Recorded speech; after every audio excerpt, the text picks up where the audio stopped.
vous humiliez vos parents comme ça. Moi, mes parents ne m'ont pas aidé à étudier. Est-ce qu'on a besoin de ça? Est-ce que cet ami a besoin de ça? Ta fiancée a besoin de ça? Il n'a pas besoin de ça. Peut-être pour lui c'est pur. Mais le problème c'est que lui, il sait protéger ses parents. Il n'en parlait pas. Alléluia. Amen. Respectons nos parents, des gens qui ont travaillé, qui ont milité pour qu'aujourd'hui nous puissions savoir écrire. Parce qu'il y a des gens qui nous ramenaient à l'école. Souvenez-vous quand tu avais 6 ans, est-ce que tu avais cette force que tu as aujourd'hui? Mais aujourd'hui tu parles parce que tu as grandi, tu as de la force. Mais il y avait un moment pour traverser la route, il fallait que cette maman-là te tienne à la main. Mais aujourd'hui tu es grandi, elle est devenue rien, sorcière, illettrée, sorcière. Ça c'est quelle doctrine? Et vous allez chez vos prophètes et vos prophétesses, c'est tout ce qu'ils ont comme discours. Tu sais ta famille, tu sais ta famille, tu sais ta famille, tu sais ta famille, tu sais ta famille. Où est la place de Jésus? Où est la place de Jésus? Où est la place de la puissance de Dieu?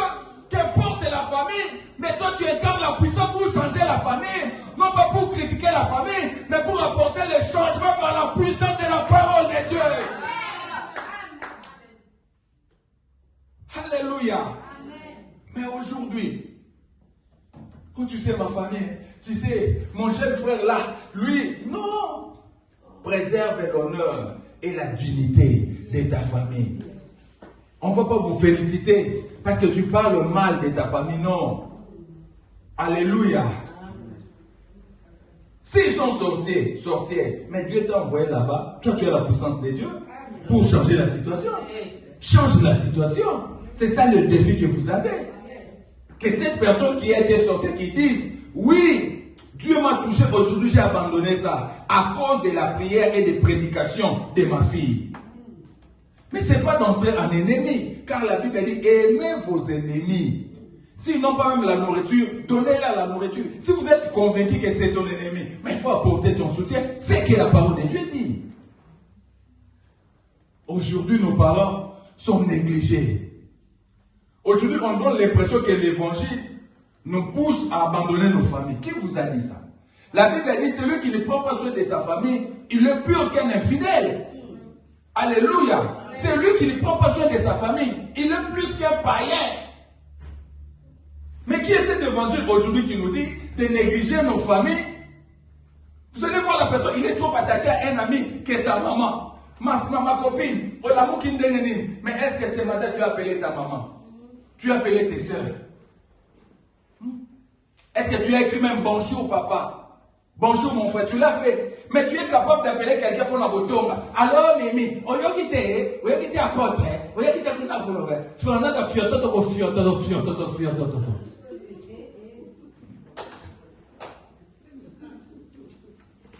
Alléluia. Mais à la place de fiototo, appelle tes parents. Appelle ta sœur. Elle a besoin d'une parole douce ce matin. Ma sœur, je t'aime, que le Seigneur te bénisse. Je vais à l'église. Va aussi à l'église. On a besoin de telles paroles en famille. On n'a pas besoin le matin d'être en contact avec des distractions inutiles. Tu as une famille à protéger. Tu as une famille à garder. Tu as une famille à soutenir. Tu n'as pas de temps à d'autres distractions. Tu as ton enfant. Est-ce que tu as appelé ton enfant ce matin? Tu l'as appelé pour écouter s'il allait bien. Mais tu y es prêt. Choco na banda kwa batu. Au lieu que na banda kwa batu, ata anda kwa pasteur na yo. To sambe na biso to so makamwanzana. Que o éviter no ba masumo, to obaya oye bisa biso so ayaki atonga diao. Ayaki atonga diao. To ya tango la kara banda kwa. Je vais vous dire une chose. C'est entre nous. Au moins mboko tozali. Vous avez bien confiance dans la batuté à Bakoloba. Amen. On met qu'à temps au bima qui wana. Babengaki. Pour dire tout ce que tu es parti dire. Mais dans ton esprit, donc il faut faire attention. Si quelqu'un ne t'aime pas, il peut utiliser cette personne pour te faire du mal. Est-ce que vous comprenez? Moi j'ai des audios, il y a bateau. C'est à mon église, ma Kambazolo. Pourquoi la Bible lobby? Je vais te décider de faire un peu de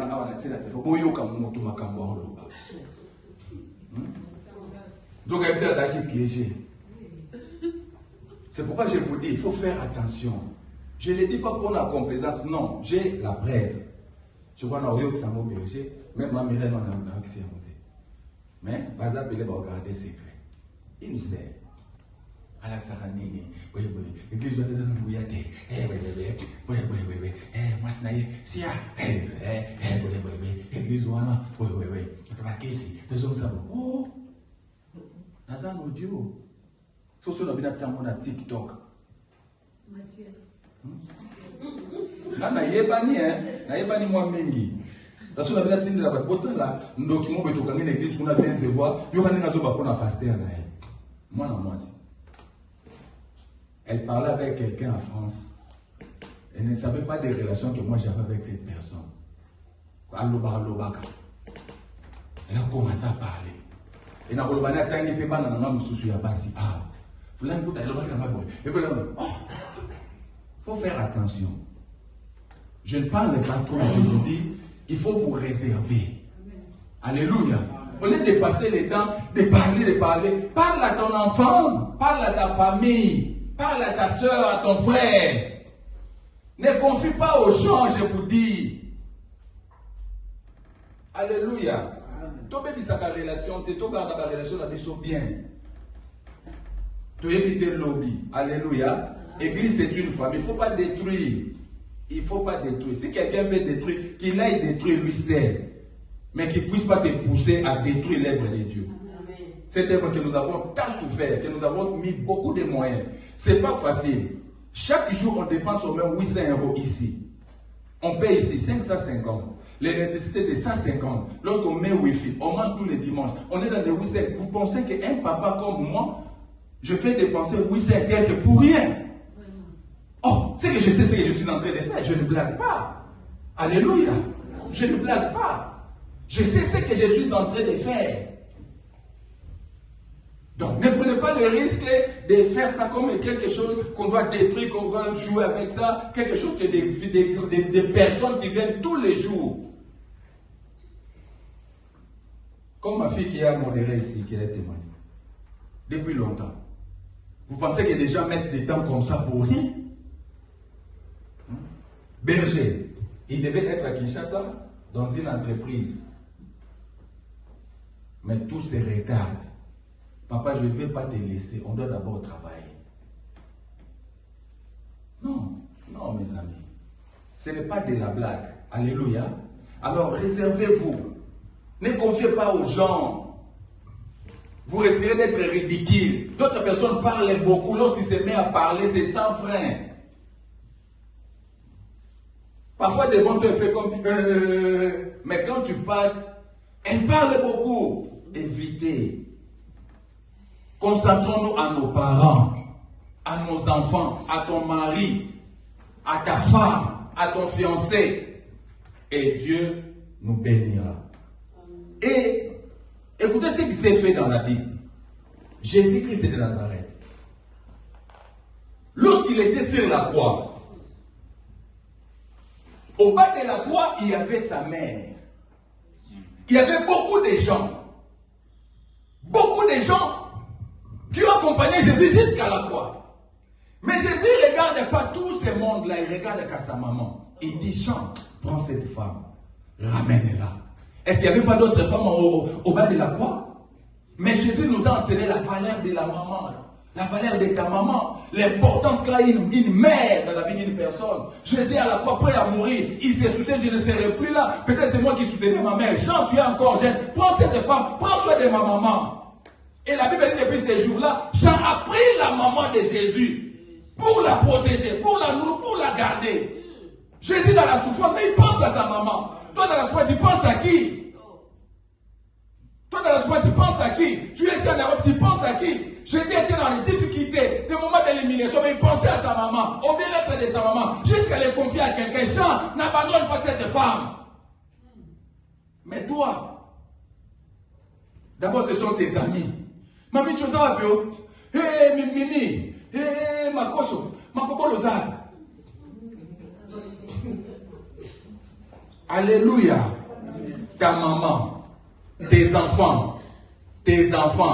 Pense à tes enfants. Incapable d'envoyer même un 10 € à tes enfants, mais tu es capable de donner 200, 300 € à une fille pour avoir une maison. Mais pour tes enfants, donner 10 €, tu ne donnes pas. Mais pour la prostitution, tu donnes de l'argent. Comment peut-on moi ça va aller au Pembo? Aïe au funda, aboyi naïe. Alléluia. Papa Benambo, Enali Amo. Ah, ça va, ça. Dans la poto. Mbila, ça. Na liembo encore. Pendant que, bananayo, tant que je moi 10 €. Et ça dit. Prenons soin de nos familles. Prenons soin de nos familles. Tu as un enfant, bats-toi pour que cet enfant-là puisse mieux vivre. Alléluia. Tu as une fiancée, travaille pour concrétiser le mariage. Vivez dans votre couple. Dieu aime ça et vous serez bénis. Est-ce que vous avez compris? Amen. Alléluia. C'est très important. Et troisièmement, pour finir, je n'ai que peut-être 10 minutes. Il y a pas mal de choses qui étaient sacrées. Peut-être un jour on continuera. Je vais parler du respect dit à l'homme de Dieu. Vous comprenez? Le respect dit à l'homme de Dieu. Un homme de Dieu est sacré. Quand je parle de l'homme de Dieu, je ne parle pas de moi apôtre, mais je parle de tous les hommes de Dieu. Est-ce que vous comprenez? Je parle de Papa Freddy, je parle de Papa Caleb, des pasteurs Lyciens, je parle de Pasteur Carlo, Pasteur Christian. Tous les pasteurs du monde sont concernés par ces versets. Je ne parle pas seulement de moi. Est-ce que vous comprenez? Amen. Je parle d'un enseignement universel qui concerne tous les hommes de Dieu. Ils sont sacrés. La Bible dit, étant descendu dans les zones inférieures, Jésus a capturé certaines personnes comme étant des esclaves. Il est monté avec eux au ciel et après il les a renvoyés encore comme béton en fait d'aider l'église. Éphésiens chapitre 4. Donc, un homme de Dieu, c'est un esclave, c'est un captif du Seigneur. Il n'est pas libre. C'est le Seigneur qui le tient par force, qui l'impose à un travail, parfois contre sa volonté, mais selon la volonté de Dieu. Vous comprenez? Et Dieu lui-même, il prend soin de cet homme. C'est pourquoi j'avais dit au commencement que personne ne déclare souillé ce que Dieu a déclaré pur. C'est-à-dire, lorsque Dieu prend cet homme qui était souillé, mais Dieu le prend, Dieu le sauve, Dieu le oint, et Dieu le renvoie maintenant pour les servir. Ce sont des personnes très, très, très importantes qui ont quelque chose qui précède leur mission, c'est l'onction. Jésus pouvait dire, l'Esprit de Dieu est sur moi, car l'Éternel m'a oint pour accomplir. C'est-à-dire pour prêcher, pour faire ceci, cela, il a été précédé par l'onction que Dieu a déposée sur lui. C'est cette onction qui rend le caractère sacré de l'homme de Dieu. C'est ce qui fait qu'il soit différent des autres au travers de cette onction qui se repose sur lui. Une capacité surnaturelle à faire des choses qu'il ne pouvait jamais faire naturellement. Comme je suis en train de le faire. Plusieurs années. Il y a d'autres personnes qui sont avec moi depuis Basmani, nous sommes à Montréal, jusqu'aujourd'hui. Ils sont toujours là. Vous pensez que c'est naturel? Ce n'est pas naturel. C'est une force surnaturelle qui maintient toujours ces gens-là à être là à m'écouter. Et il faut avoir cette onction-là. Cette onction-là vient de Dieu qui appelle. Vous savez qui est un homme de Dieu, serviteur? Un homme de Dieu. Un homme de Dieu, c'est celui qui a reçu l'appel après l'appel. Je m'explique. Nous tous, nous avons reçu l'appel d'être sauvés comme enfants de Dieu. Et au-delà d'être enfants de Dieu, Dieu vient encore pour appeler encore d'autres personnes qui ont déjà a été appelé au salut pour le mettre à l'écart dans son service. C'est ça un homme de Dieu. Et ces hommes, Dieu les a envoyés, Dieu les a mis dans l'église, prophètes, pasteurs, ainsi de suite, pour être des dons et de bénédictions à cause de l'onction qui est sur eux. C'est pourquoi même dans l'église, il y a d'autres choses, on ne peut pas faire à tel, mais on doit le faire. Je vais vous donner un exemple. Berger, il n'est pas encore ministre. Est-ce que vous comprenez? Il n'est pas encore ministre. Il n'a pas le droit d'avoir la dîme, par exemple. Car la dîme est réservée à ceux qui sont consacrés. Vous comprenez? C'est-à-dire, il y aura un moment comme il est en train de travailler. Si le Seigneur nous convainc un jour, comme le Seigneur est en train de parler, nous sommes en train de voir, ça peut être après 10 ans, après une année, après 6 mois, on ne sait pas. On prie et on contemple. On les suit de près. Si le Seigneur dit que, ok, c'est aujourd'hui, je vais inviter tous les pasteurs d'ici et nous allons mettre nos mains sur lui, nous allons les consacrer, mettre l'huile sur sa tête. En ce moment-là, il devient notre collègue. Est-ce que vous comprenez? En ce moment-là, berger peut me dire partout dans le monde, papa, ça qui m'a dit, non, c'est moi, on a l'amour. Mais pour l'instant, s'il ose, il est sous la malédiction. Parce qu'il n'est pas sacré, il n'est pas consacré pour ça. Est-ce que vous comprenez la différence? Mais aujourd'hui, la personne qui va lui donner sa dîme, il est maudit. Ses affaires sont maudites. C'est pourquoi même l'argent, il faut savoir où donner cet argent. Je me souviens, nous étions au camp Léonas. Il y a un pasteur qui nous a prêché ici. Il est très géant comme ça. Pasteur, quel est son nom? Enoch, pasteur Enoch. Il a été consacré au camp Léonas. Prophète Élisée nous a appelés tous les pasteurs, nous étions là. On a mis nos mains sur lui. La main d'association, il est devenu l'un de nous. Est-ce que vous comprenez? Il est revêtu d'une onction particulière. Les anges qui nous protègent devant des combats, les protègent aussi. Mais si vous n'êtes pas consacré, vous êtes exposé. Vous serez comme les filles de Sheba qui disent, nous chassons cet esprit par Jésus qui prêche Paul. La Bible dit, les démons les ont frappés jusqu'à ce que leur corps était endommagé. Il y a d'autres personnes qui souffrent aujourd'hui parce qu'il n'a pas été consacré, mais il est en train de prendre des choses saintes. Tu vivras la malédiction. Tu mourras, tu auras des maladies incurables. C'est ce que la Bible dit. Tu seras frappé. Est-ce que vous comprenez? Vous serez frappé. Car avant de le faire, il faut être consacré. On appelle des pasteurs, on vous impose les mains et on vous donne la main d'association. Ici, il ne s'agit pas de prier, non, comme des bergers prêchent mieux, berger aussi, ils prient. Non! Il doit attendre jusqu'à son jour. Est-ce que vous comprenez les choses de Dieu? Donc, si vous allez même dans n'importe quel pays, pour aller dans une église, cherchez à savoir, c'est un frère qui dirige la prière, ou bien c'est un homme de Dieu au moins consacré. Parce que celui qui est consacré, il bénéficie d'une protection qui est différente de la personne qui n'est pas consacrée. Il y a d'autres personnes, il était bien, mais depuis qu'il a commencé à prendre des charges, les démons ont commencé à l'attaquer, sa vie est détruite, sa santé est détruite, il est comme ça et il passe. Moi je connais beaucoup de gens qui sont même morts, qui sont aujourd'hui paralysés parce qu'il n'a pas été consacré, mais il veut s'accaparer des choses de Dieu. Mes amis, restez calmes jusqu'à votre jour. Alléluia. Jusqu'à ce que le jour où on mettra l'huile sur vous. En ce moment-là, les choses seront différentes. Ne forcez pas. Oh, parce que je prêche bien, j'ai fait la démonstration de la parole, j'ai pris. Non. Tu vas te perdre pour rien. Tu risqueras de perdre ta vie avant. Pendant que nous sommes en train de jouir dans la vie,